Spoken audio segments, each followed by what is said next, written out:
अस्सलाम वालेकुम, मैं हूं तारिक और ये है CSS का लेसन 6। अब इस लेसन में हम बात करेंगे ग्रुप सेलेक्टर्स के बारे में और फिर स्टाइल इनहेरिटेंस के बारे में।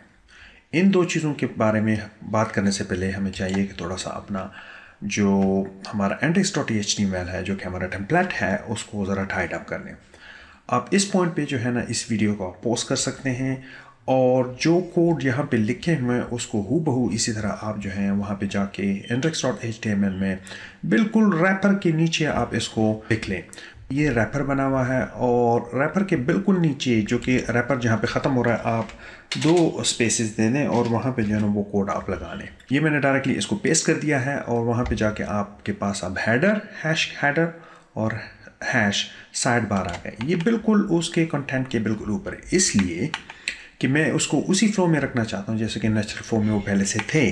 पहले रैपर आता था, फिर हेडर आता था, फिर साइड बार हमने लिखा हुआ था और फिर कंटेंट आता था। उसी हिसाब से मैं उसको रखना चाहता हूँ। अब चूंकि हमने वो कोड जो है पेस्ट कर दिए, अब यह है कि मैं इसको एक्सप्लेन कर देता हूँ। बैकग्राउंड कलर जो है आपको पहले से पता है, तो इसको जो है ना एक्सप्लेन करने की कोई ज़रूरत नहीं है। अब आता ये है बैकग्राउंड इमेज। ये एक प्रॉपर्टी है जो कि आप इससे बैकग्राउंड की इमेज को कंट्रोल कर सकते हैं। जो प्रॉपर्टी किसी भी चीज़ में अगर आप बैकग्राउंड इमेज लगाना चाहते हैं तो प्रॉपर्टी कॉलन और वैल्यू जो है इसकी होती है URL, और URL वहाँ पे होगा जहाँ पे वो इमेज पड़ा होगा। जैसे कि हमारा इमेज जो header.jpg जो है वो पड़ा हुआ है इमेज फोल्डर में, तो जो इस फोल्डर में पड़ा हुआ है / और फिर जो है ना हेडर। चूँकि मैं सारे इमेजेस जो हैं वो इस फोल्डर में रखूँगा, तो इसलिए उसी फोल्डर में, चूँकि वो मतलब है ये समझ लें कि अंदर जाना है मैंने, तो एक ही स्टेप डाउन है अगर मैं उसको यूँ कर लूँ तो इसलिए फिर आप जो है वो फोल्डर लगाएंगे, फिर / और फिर JPG, और वो सब कुछ जो है आप उसको स्मॉल ब्रैकेट्स में जो है ना उसको बंद करेंगे। तो आपके पास बैकग्राउंड -image :URL ब्रैकेट शुरू images / header.jpg। तो ये किसी भी टैग में, div में अगर आपने बैकग्राउंड इमेज देना है तो इसी तरह करेंगे। अब ब्राउज़र का ये है कि अगर आप कोई बैकग्राउंड इमेज देना चाहते हैं तो फिर वो ब्राउज़र जो है उसको रिपीट करता है। उसको रोकने के लिए आपने एक और टैग लगाना है, इसको जो है बैकग्राउंड -repeat। ये इसको कंट्रोल करता है कि आपने इसको रिपीट करना है कि नहीं करना। इसकी 3 प्रॉपर्टीज, 3 वैल्यूज होती हैं। एक वैल्यू है कि आप इसको अलोंग एक्स एक्सिस रिपीट करना चाहते हैं, बैकग्राउंड -repeat एक्स एक्सिस के अलोंग होगा, वाई एक्सिस के अलोंग भी हो सकता है। और अगर आप उसको रिपीट नहीं करना चाहें तो फिर आप कहेंगे बैकग्राउंड -repeat :no -repeat। तो आप असल में ब्राउज़र को कह रहे हैं कि mister browser, we don't want to repeat the image. तो उस हिसाब से फिर वो इसको रिपीट नहीं करेगा, फिर वो बंद हो जाएगा। दूसरा जो है, चूंकि वो नॉर्मल फ्लो में है, वो हैश साइड बार। इससे इस स्टाइल से मैं साइड बार को जो है वो कंट्रोल करना चाहता हूँ। हैश साइड बार विड्थ आपको पता है, हमने पहले से डिसाइड किया हुआ कि उसकी विड्थ जो है वो 180 पिक्स होनी चाहिए, तो इसमें कोई कन्फ्यूजन नहीं होनी चाहिए। दूसरी बात, बैकग्राउंड कलर है, उसमें भी कोई कन्फ्यूजन नहीं होनी चाहिए। इसको ले जाके जब मैं अपने index.html को सेव करता हूं तो फिर मैं उसको ब्राउज़र में उसको रिफ्रेश करा के देखता हूं। अब मैं ब्राउज़र में पहुंच चुका हूं और इसको मैं जाके Ctrl+S कर देता हूं कि ये सारा का सारा जो है मेरा सेव हो जाए। Ctrl+S, और या आप जाके फाइल सेव एज सेव करेंगे, क्योंकि हमने सिंपल उसी index.html में उसको सेव करना है। जब इसको आप देख लेंगे तो फिर आप ब्राउज़र को बुला लें और ब्राउज़र में उस फाइल को रिफ़्रेश करा लें। ये पहले का फाइल पड़ा हुआ है और उसको आप रिफ़्रेश कर लें। वाह, नया स्टाइल आ गया, टोटल नया फेस आ गई इस वेब पेज का। उसमें बैकग्राउंड में जो इमेज हमने डाल दिया था, ये सारा का सारा हेडर का इमेज है। चूँकि हेडर वहाँ पे था तो उसने हेडर जो है वहाँ पे डाल दिया, और चूंकि उसके नीचे अगर आपको याद हो तो वहाँ पे जो div है साइड बार वो था और वो 180 पिक्स का था, तो उसने एग्जैक्टली 180 पिक्स का जो है ना ये वाला डाल दिया, और फिर जो है ना उसके नीचे दूसरा है वो फ्लो में आ रहा है। तो ये है सारा का सारा। आपने 2 चीज़ें अप्लाई कर ली इस वक्त। आपने इमेज बुला लिया हेडर में, और साथ में उसने आपने यही चीज़ जो है इमेज जो है बैकग्राउंड कलर उसका चेंज कर दिया और वो चीज़ आ गया। अब जब मैं आगे जाऊंगा तो फिर इस टेक्स्ट को मैं कंट्रोल करूंगा और आप जो है ना इनहेरिटेंस में सीखेंगे। इस वेब पेज से जाने से पहले यहाँ पे एक और चीज़ लाजमी ज़रूरी है कि आप समझ लें, इसका वेट जो है, जो हेडर की का इमेज है, इसका वेट जो है वो मैंने 960 पिक्स रखा हुआ है, उसी तरह एग्जैक्टली जितना उस डिव का साइज़ था। और वो साइज़ डिव का जो है ना एग्जैक्टली हेडर के डिव का एग्जैक्टली साइज़ भी उतना ही था। अगर आपको याद हो वो 960 पिक्सल था जो कि आपके रैपर का था। तो अगर आप मैं इसको पूरे 50% उससे देख लूँ तो आपको समझ आ जाएगा कि आपका पेज यहाँ से शुरू हो रहा है हेडर का, और यहाँ पे जो है ना हेडर एंड पे जाता है यहाँ पे। तो ये टोटल जो है 960 पिक्स का है, और हाइट मैंने रखी हुई है तकरीबन इतने की। ये चूँकि 180 पिक्स है तो मैंने इसकी हाइट एग्जैक्टली 180 पिक्स रखी है। वो इसलिए कि मैं चाहता था कि थोड़ी सी इसे सिमेट्री रहे। बहरहाल आप कुछ भी कर सकते हैं, आप इसको 200 रख सकते हैं, आप इसको 150 रख सकते हैं, ये आप पे है। लेकिन एक चीज़ आपको याद रखनी पड़ेगी, जितनी आप हेडर की हाइट रखेंगे उतना ही इमेज जो है ना आप बनाएंगे फ़ोटोशॉप में जाके। ये इमेज मैंने फ़ोटोशॉप में बनाया था और फिर यहाँ पे ले आके इसकी 180 हाइट थी और 960 पिक्स जो है इसकी वेब थी, एग्जैक्टली उतनी ही जितनी ये डिव की जो है डायमेंशन थी। अगर यहाँ पे आप देखें तो आपने ये कोड पेस्ट कर लिए। बैकग्राउंड की कलर जो थी ये था सब कुछ बैकग्राउंड का, ये बिल्कुल टर्कोइज कलर है जो कि हमने जो है साइड बार में डाला हुआ है इसके बैकग्राउंड कलर का। वजह यह है कि अगर खुदा न खासा किसी वजह से वो इमेज जो है लोड ना हो तो एग्जैक्टली वो कलर जो है मुझे मिले। फिर हाइट मैंने उसको दे दी है 180 पिक्स और वेथ मैंने जो है ना 960 पिक्स की दी है। बैकग्राउंड रिपीट मैंने कह दिया कि ना करें, और साइड में जो है ना हैश साइड बार जो है उसकी वेथ मैंने 180 पिक्स रखी हुई है, और बैकग्राउंड का कलर वही एग्जैक्टली रखा हुआ है जो कि यहाँ पे है। अब टेम्पलेट को टाइड अप करने के बाद हम चलते हैं जी ग्रुप सेलेक्टर्स के बारे में। अब ग्रुप सेलेक्टर्स जो हैं वो इस किस्म के होते हैं कि अगर आप सब सेलेक्टर्स को एक जगह पे ले आके उस पर स्टाइल अप्लाई कर दें तो उसको कहेंगे कि आपने स्टाइल एक ग्रुप पे अप्लाई कर दिया। उसको कहेंगे कि ग्रुप सेलेक्टर्स जो है वो एक साथ इकट्ठे हुए हुए हैं। उसकी एग्जांपल ये होगी कि अगर आप हेडिंग वो सारे हेडिंग्स को इकट्ठा कर लें और उसको एक साथ जो है वो आप एक कलर अप्लाई कर दें या कुछ भी अप्लाई कर दें, स्टाइल अप्लाई कर दें, फिर आप इसको कहेंगे कि ये ग्रुप जो है आपने इस पर स्टाइल अप्लाई कर दिया। अब जो ग्रुप आप बनाएंगे उसको आप कोमा से जो है सेपरेट करेंगे। दो सेलेक्टर्स के दरमियान जो है वो कोमा लगेगा, और इसी तरह आपने तीन हेडिंग्स पे आपने ये कलर लगा दिया और इसको हम अप्लाई करेंगे फिर जाके अपने एक टेम्पलेट पे। इस केस में देख रहे हैं कि मैंने सारे हेडिंग्स पे जो है ना एक स्टाइल अप्लाई कर दिया। अब ये एक कैटेगरी, जैसे कि हेडिंग्स की कैटेगरी है, उस पर आप एक ग्रुप बना सकते हैं, और आप जो है एक सेपरेट सेलेक्टर्स का भी जो है एक ग्रुप बना सकते हैं। जिस तरह कि मैं बना रहा हूँ एक ग्रुप H1 और P का, और उस पर एक मैं स्टाइल अप्लाई करूँगा जैसे कि मैं कर रहा हूँ H1, P, और फिर उसको कलर अप्लाई कर दिया मैंने उसको। इन दोनों चीज़ों को ले जाके मैं इसमें अपने एक टेम्पलेट पे इसमें देखूँगा कि इसका इफेक्ट क्या हो रहा है। आप जाएँ और embedded.html की फ़ाइल जो थी आपने पहले सेव की हुई थी उसको खोल लें, और उसको एक नए नाम से आप जो है ना सेव कर लें।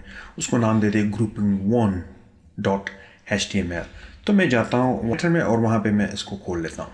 इस वक्त जो है वो मैं एडिटर में आ गया हूँ। इसमें जो स्टाइल और बैकस्लैश स्टाइल के दरमियान जो भी पहले से टैग मौजूद था उसको आप डिलीट कर लें, और फिर इसको आप सेव कर लें नए नाम से सेव एज। जगह सेव एज हमने कह दिया था कि इसको grouping1.html के साथ आप इसको सेव करें, grouping1.html, इसको आप सेव कर लें। इसके सेव करने के बाद आप जो कोड थे आपके पास वो थे ये वाले। आपने यहाँ पे आके ये वाला कोड अप्लाई करना है, जो कि हमने सबसे पहले जो कोड अप्लाई करने हैं वो हमने अप्लाई करने हैं हेडिंग्स पे, H1 टैग पे, H2 टैग पे, H3 टैग पे, और उसका कलर हमने चेंज करना है। जितने भी H1, H2, H3 टैग जो है वो डॉक्यूमेंट के बॉडी में मौजूद होंगे, उनके सारे का सारा कलर जो है वो चेंज हो जाएगा। अब इसको उठा के मैं वहाँ पे जो सेव का कर देता हूँ, पेस्ट करके सेव कर देता हूँ। आप बेशक लिख लें, वीडियो को पॉज कर लें यहाँ पे और वहाँ पे उसको लिख लें। तो मैं जाता हूँ यहाँ पे और स्टाइल के दरमियान मैं इसको पेस्ट कर देता हूँ और इसको मैं सेव कर देता हूँ, क्योंकि वो ऑलरेडी जो है वो grouping1 के नाम से जो है सेव हुआ हुआ है। तो फिर मुझे जो इसको सेव एज करने की ज़रूरत नहीं है, सिर्फ सेव करने। ब्राउज़र खोल दिया यहाँ पे पुराना वाला, वहाँ पे ग्रुपिंग जो आके मैं इस पर ड्रॉप कर देता हूँ। तो आपने देखा कि यहाँ पे जो है H1 का स्टाइल चेंज हो गया है, जो कि इस कलर का हो गया। कलर हमने चाहा था कि इसका टेक्स्ट का कलर चेंज हो जाए, और साथ में H2 का भी कलर चेंज हुआ और H3 का भी कलर चेंज हुआ, और किसी और चीज़ का नहीं चेंज हुआ, क्योंकि मैंने सिर्फ H1, H2 और H3 को ही टारगेट किया था और इसलिए उसके कलर चेंज हो गए। अब यहाँ पे आके मैं जो है स्टाइल सिर्फ H1 और P पे जो है, मतलब है कि पैराग्राफ पे जो है इसको अप्लाई करना चाहता हूँ, और वो कलर है ये सेम कलर है, लेकिन मैं सिर्फ अब H1 और P पे करना चाहता हूँ। और ये स्टाइल कॉपी करा के फिर मैं जो है अपने एम्बेडेड उसमें जाऊँगा, और एम्बेडेड में जाके फिर मैं इसको सेव कर लूँगा दूसरे नाम से, और वो उसको मैं कहूँगा कि grouping2.html। उस हिसाब से आप उसको सेव करेंगे। अब ब्राउज़र में खोल लेता हूँ, और वहाँ पे जो है ना जो एम्बेडेड है उसको मैं फिर खोल लेता हूँ, और एम्बेडेड जो है यहाँ ये वाला H1 और P पे जितने भी टैग हैं वो अप्लाई रहे हैं उसको मैं देख रहा हूँ। इसको सेव कर लें, और वहाँ पे जो है जाके इसको सेव एज कर लें, और उसको नाम दे दें जी grouping2 का। ये group 1 लिखा हुआ है, इसको सिर्फ 2 में चेंज कर देता हूँ, 2.html, और उसको जो है मैं सेव कर दिया मैंने, और जाके फिर मैं इसको ब्राउज़र में देखता हूँ। इस वक्त जो है पहले का मेरे पास group1.html की फ़ाइल पड़ी हुई है, grouping2 की जो मैं लेके आके इसमें ड्रॉप कर देता हूँ। तो देखें आपने, अब आप देख सकते हैं कि सारा ये चीज़ें चेंज नहीं हुई। जितने भी P टैग्स की मैंने बात की थी और H1 टैग की मैंने सिर्फ बात की थी, वो चेंज होंगे। H2 और H3 को मैंने छेड़ा नहीं था, और आप देखें कि क्या हो रहा है। H2 टैग उसी तरह पड़ा हुआ है, वो चेंज नहीं हुआ। H3 टैग बिल्कुल इसी तरह पड़ा हुआ है, वो चेंज नहीं हुआ। ये भी चेंज नहीं हुआ, और साथ में ऊपर जो नेविगेशन है वो भी चेंज नहीं हुआ, और वो जो हेडिंग में वो जो कुछ है वो भी चेंज नहीं हुआ। सिर्फ जिन टैग्स के स्टाइल्स के बारे में हमने बात की थी सिर्फ वही चेंज हुए। अब सेकंड हम बात करेंगे स्टाइल इनहेरिटेंस के बारे में। स्टाइल इनहेरिटेंस बिल्कुल उसी तरह है जैसे कि इंसानों में होता है कि बाप दादा की जायदाद जो है वो बच्चों को मिलता है। इसी तरह एग्जैक्टली HTML में टैग्स हैं, जो ऊपर के टैग्स होते हैं, जो बड़े टैग्स होते हैं, उनके नीचे वाले टैग्स को, जो भी स्टाइल आप उस पर बड़े वाले टैग को अप्लाई करेंगे वो ऑटोमेटिकली नीचे वाले टैग्स पे लग जाएगा। HTML जो है वो बिग पापा है, और बॉडी जो है वो पापा है, और ये साथ में जो है इसके चिल्ड्रन हैं। तो आप समझ लें कि ऊपर जो है वो पेरेंट्स पड़े होते हैं, और जो चाइल्ड होते हैं फिर उसके सारे। इस हिसाब से अगर आप देखें तो जो टैग दूसरे टैग में बंद हुआ, अगर एक टैग है और वो 2 नंबर टैग में बंद है, तो जो 2 नंबर टैग पे आप जितने भी स्टाइल लगाएंगे तो वो ऑटोमेटिकली उसके चाइल्ड को चला जाएगा, जो कि चाइल्ड उसका 1 नंबर टैग है। तो एक नंबर जो है उसकी चिल्ड्रन हुए, और 2 जो है वो उसका जो है पेरेंट हुआ। जैसे कि HTML पेरेंट हुआ बॉडी का, बॉडी हुई पेरेंट H1 की, और इस तरह जो टैग जिसके अंदर होगा वो अंदर वाला बच्चा होगा उसका, बिल्कुल एग्जैक्टली एज ए ह्यूमंस। आप इसको यूँ भी समझ सकते हैं कि टैग जो है वो एक ऑर्गेनाइजेशनल स्ट्रक्चर्स की तरह काम करता है। ऊपर बॉस बैठा होता है, फिर उसके नीचे जितने भी बंदे होते हैं एम्प्लॉइज़, वो जो है ना वो एग्जैक्टली वही कहेंगे जो आपका बॉस कहता है। अगर हम अब index.html आप खोल लें, और वहाँ पे जाके आपने कुछ कोड्स जो है वो एंटर करने हैं। अब index.html में जाके मैं कुछ जनरल रूल्स जो है वो अप्लाई करूँगा, और वो जनरल रूल ऐसे होंगे जो कि सारे के सारे पेज पे अप्लाई होंगे। तो उसके लिए यह है कि आप जितने भी रूल होंगे जो कि नॉर्मली सारे के सारे पेज पे जो है अप्लाई होते हैं, जैसे कि फ़ॉन्ट्स हुए और पूरे पेज का कलर हुआ, तो आप जो है उसको बिल्कुल ऊपर लिखेंगे। वो एक्चुअली जाएंगे HTML के टैग में, और कुछ टैग जो है वो बॉडी में जाएंगे। तो आप एक्चुअली वो कोड जो कि जनरली एक पेज पे अप्लाई होते हैं वो नॉर्मली आप बॉडी टैग में लिखेंगे, यानी सेलेक्टर उसका बॉडी होगा, और साथ में जो HTML को भी आप यूज़ कर सकते हैं। मैं नॉर्मली जो है जितने भी फ़ॉन्ट होते हैं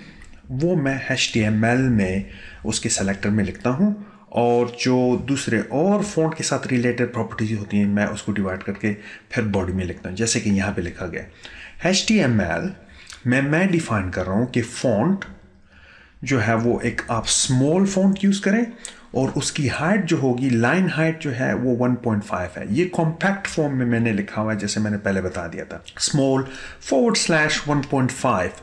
इसका मतलब ये है कि 1.5 पिक्स का डिस्टेंस जो है वो हाइट है उसका, 1.5 लाइन हाइट है उसकी, और जो फ़ॉन्ट यूज़ होगा वो एरियल है, हेल्वेटिका है और सॉन्स सेरिफ है।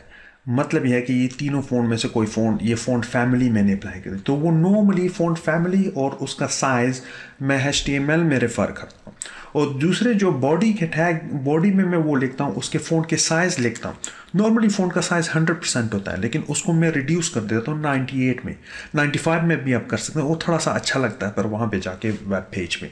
अगर आप 100 करेंगे तो फिर नेचुरल उसमें आ जाएगा 100। उसको अगर आप परसेंटेज साइन में रखेंगे तो फ़ॉन्ट के साइज़ को मैंने थोड़ा सा रिड्यूस कर दिया है 98%। कलर भी मैं उसमें बॉडी में ही अप्लाई करता हूँ। जितने भी बॉडी में जितने भी पेज पे जितने कलर्स हैं, वो जो है टेक्स्ट के कलर हैं वो इस कलर में आ जाएंगे, और जो बैकग्राउंड कलर है पेज का वो यहाँ पे। ये सारी चीज़ें मैं इन दो में डिफाइन करता हूँ, और बाकी के बाकी मैं फिर आईडीज़ और क्लासेस में लेके जाता हूँ मैं बाकी को। अब मैं जाता हूँ अपने टेक्स्ट एडिटर में और उसको खोलता हूँ, इन्हीं कोड को जो है मैं वहाँ पे पेस्ट करता हूँ। अब मैं करता हूँ यूँ, चूँकि HTML सबसे ऊपर आता है, यही HTML शुरू ही वेब पेज से होता है, तो वो सबसे पहले मैं उसको कॉपी करता हूँ, फिर बॉडी आती है। तो इसलिए मैं रैपर से ऊपर इसको पेस्ट कर दूंगा दोनों टैग्स को, क्योंकि HTML शुरू होता है फिर बॉडी शुरू होती है, फिर बॉडी में ही रैपर पड़ा हुआ है, इसलिए जो है वो बॉडी और HTML मैंने ऊपर डाल दिए। इनको अगर मैं सेव कर लूँ और फिर ब्राउज़र में देखूँ तो देखो कि हो क्या रहा है। यहाँ पे आपके पास पहले से ही grouping2.html की फ़ाइल पड़ी हुई है, तो मैंने जो अभी फ़ाइल सेव की है जो कि index.html है, उसको ले आके मैं इसमें ड्रॉप कर देता हूँ, और आप देखेंगे कि पहले से अब सब कुछ थोड़ा सा बदल गया है। अब थोड़ा सा ये देख लें कि इसका बैकग्राउंड जो पेज का है वो इस कलर का हो गया है, क्रीम कलर का, और साथ में जो टेक्स्ट का कलर है वो तकरीबन ब्लैक के नज़दीक है, जो कि हम आहिस्ता आहिस्ता अपने डिज़ाइन की तरफ बढ़ रहे हैं। और अगर नीचे जाएंगे तो कुछ भी चेंज नहीं हुआ, सिर्फ बॉडी का जो है वो पेज की बॉडी की जो कलर है वो चेंज हो गया, और साथ में जो है टेक्स्ट का कलर चेंज हो गया। वो इसलिए कि मैंने टेक्स्ट के कलर वहाँ पे चेंज कर दिया। अगर आप देखें यहाँ पे तो मैंने टेक्स्ट के कलर भी चेंज कर दिया HTML में, और उसके कलर को साइज़ को छोटा भी कर दिया है। और पहले से अगर मैं आपको दिखा दूँ तो फिर इसके डिस्टेंस में जो है ना, लाइन हाइट जो है वो चेंज हो गई 1.5 पिक्सल, तो इसलिए जो है वो ये थोड़ी सी डिस्टेंस नज़दीक हो गई है। अगर मैं आपको दोबारा फिर वो दिखा दूं जो कि आपके पास था grouping2, तो उसमें आप देखें कि एक तो हाइट जो है वो डिफरेंट है, और जो है ना वो फ़ॉन्ट भी डिफरेंट है। और इसको फिर आप जो है ना रिफ़्रेश करके वहाँ पे ले जाएं तो आपको पता चल जाएगा। माशाल्लाह अगर आप देखें तो आपके जितने भी जो हैं वो स्टाइल आहिस्ता आहिस्ता बढ़ रहे हैं। अगर मैं यहाँ से शुरू कर लूँ और नीचे जाऊँ तो फिर आपके स्टाइल जो है ना आहिस्ता आहिस्ता बढ़ रहे हैं, और साथ में आपने इतने और उसकी प्रॉपर्टीज़ जो है ना वो सीख ली हैं, सारे प्रॉपर्टीज़ और उसकी वैल्यू का आपको पता चल जाए। साथ में टेम्पलेट भी तैयार कर रहे हैं और साथ में आप सीख भी रहे हैं। अगर थोड़ा सा आप अपने ब्राउज़र में उस टेम्पलेट को देखें जहाँ तक हमने बनाया हुआ है, तो सब कुछ जैसे हमने प्लान किया हुआ था उसी तरह चल रहा है, लेकिन अब थोड़ा सा अटेंशन मांग रहा है ये साइड बार।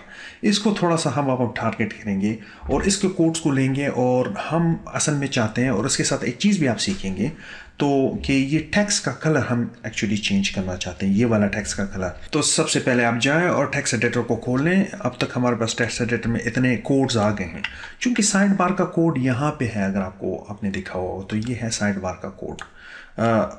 ये है रूल जो कि साइड बार पे अप्लाई हो रहे हैं। तो हम जाएंगे थोड़ा सा इसको समझेंगे, फिर जो है ना इसको कंट्रोल करेंगे। यहाँ पे आके मैं HTML के सारे वो टैग्स जो कि वहाँ पे लिखे हुए हैं फाइल में, मैं आपको फिर समझाऊंगा।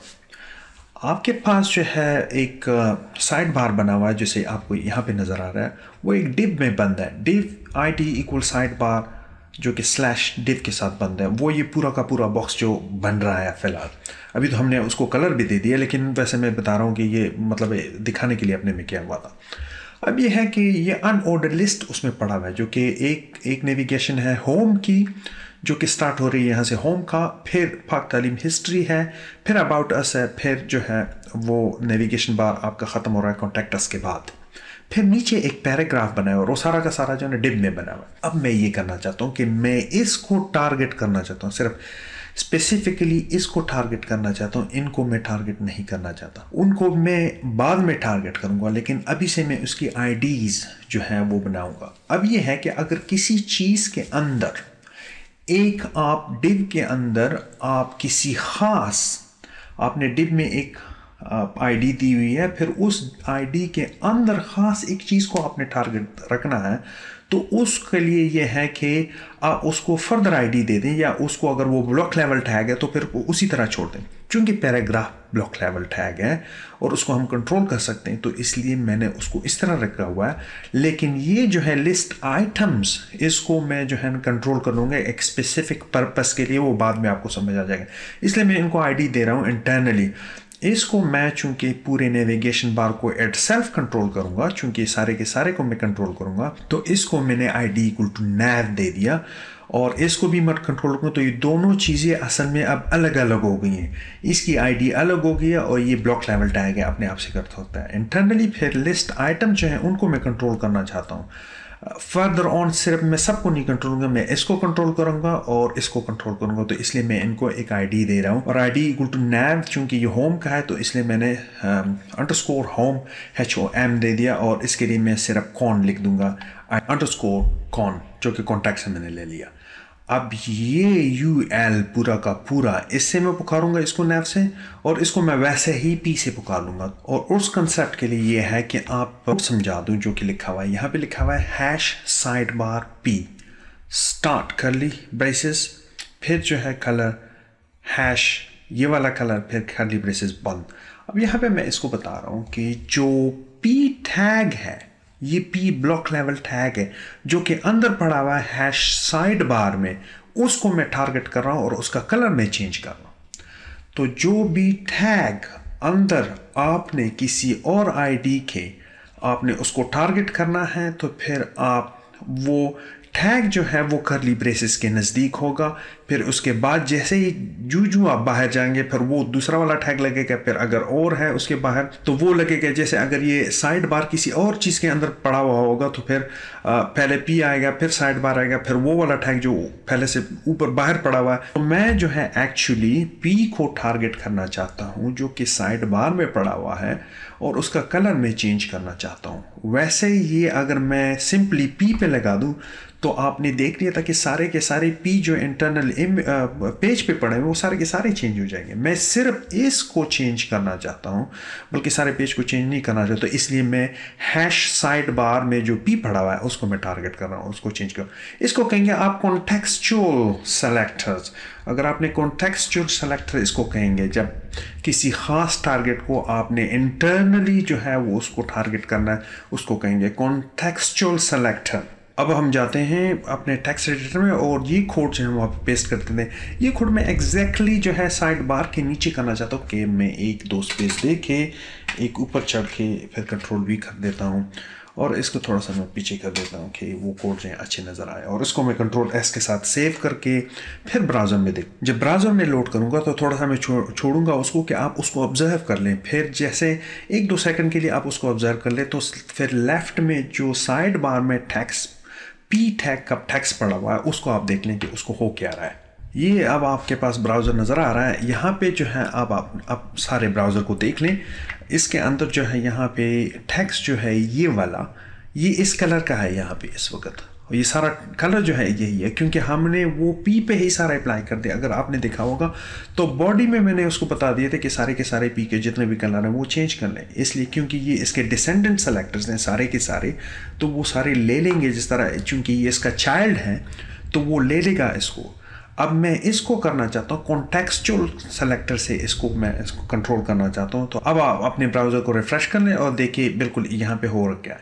ये बिल्कुल इस कलर का बन जाएगा। यहाँ पे ये जो है इसने यही कलर ले लिया, क्योंकि ये कलर मैंने यूज़ किया हुआ है, क्योंकि मैं ये तीन यूज़ करना चाहता हूँ कि सिर्फ ये कलर और ये कलर जो है ना पूरे टेक्स्ट वेब पेज पे रहें। तो इसको कहेंगे आपकी एक थीम बना रहे हैं। तो ये जो है कलर बिल्कुल इस तरह हो गया।